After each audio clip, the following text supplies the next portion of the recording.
Is the Gideon Advocate the right optic for astigmatism?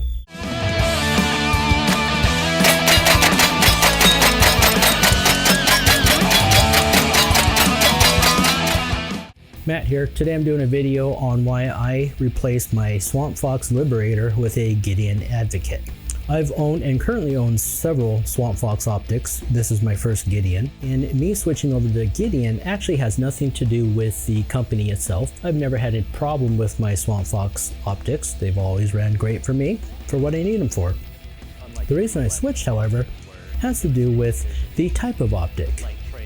The Liberator is a reflex optic, commonly referred to as a red dot or green dot.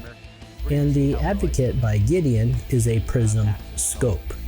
Now there are a lot of differences between these two. Some are way out of my wheelhouse because I'm not an optic expert, but what I can speak about is what I see through them because I have astigmatism.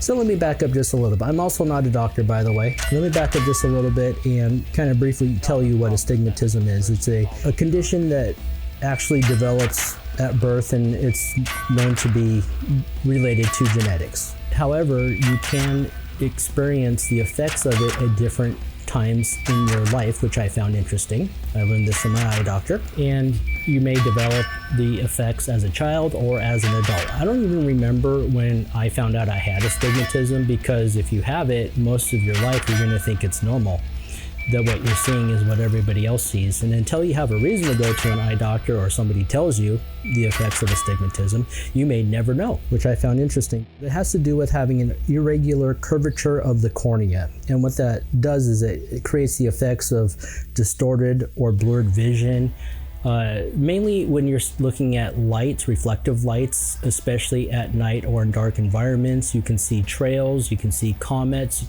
you can see double, triple vision.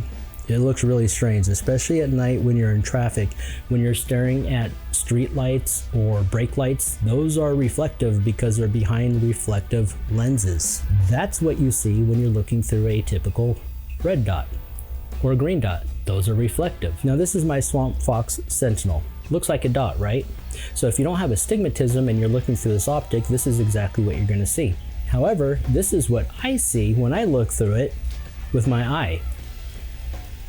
It's not a dot anymore. Now it's several dots and it's got some trails coming off of it. It's very annoying. And there are a million reviews of this, but I'll just kind of give you the basic rundown just in case you haven't seen any of those.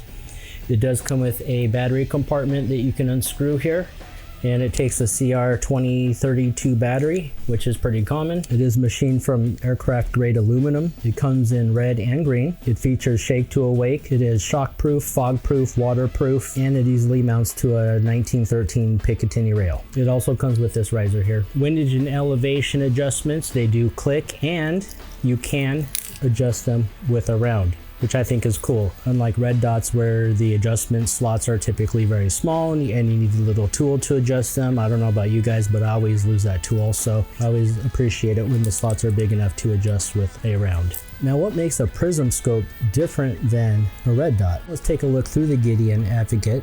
What you see there is actually what I see. So when it comes to Prism scopes, they're typically going to have an etched reticle inside, and that reticle gets illuminated by a diode, typically red or green. Now the difference is that reflective optics, or red dots, what you're looking at is a reflection of the reticle.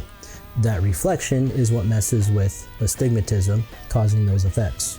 What's also interesting to note is that what a dot looks like through each red dot can vary. Manufacturers use different materials, have different specs and tolerances. They all look a little different. So my Holosun red dot actually, to my eye, looks different than my Swampfox. What I'm interested in is what would a Gideon red dot look like compared to the other two. Anyhow, if you found this video informative, thank you. I appreciate you watching till the end. I gotta go. Bye.